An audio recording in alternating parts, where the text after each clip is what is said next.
Understanding Baseline Survey, a simple guide for English learners. Hello and welcome. Today, we're going to explore a very interesting and important phrase in the English language: baseline survey.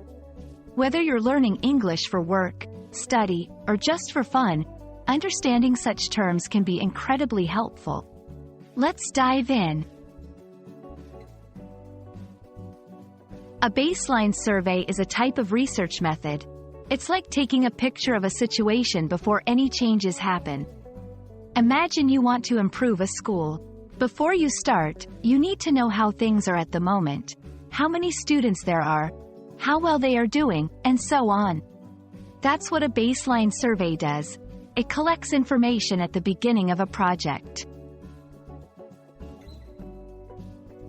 Understanding the term baseline survey is crucial, especially in areas like business, education, and social sciences. It helps us measure the impact of any changes or interventions we make later. By comparing data from before and after a project, we can see how effective our efforts have been.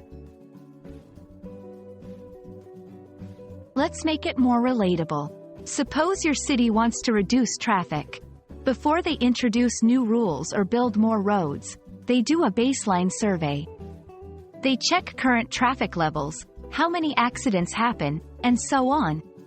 This helps them measure the success of their efforts later. Conducting a baseline survey involves several steps. 1. Defining objectives. Clearly understand what you want to find out.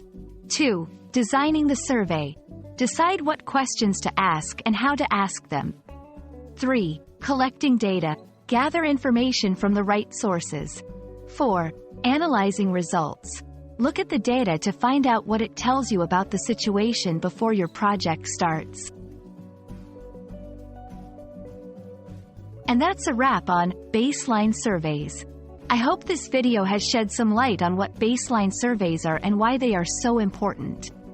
Remember, understanding such terms can greatly enhance your English learning journey. Thank you for watching, and see you in our next lesson.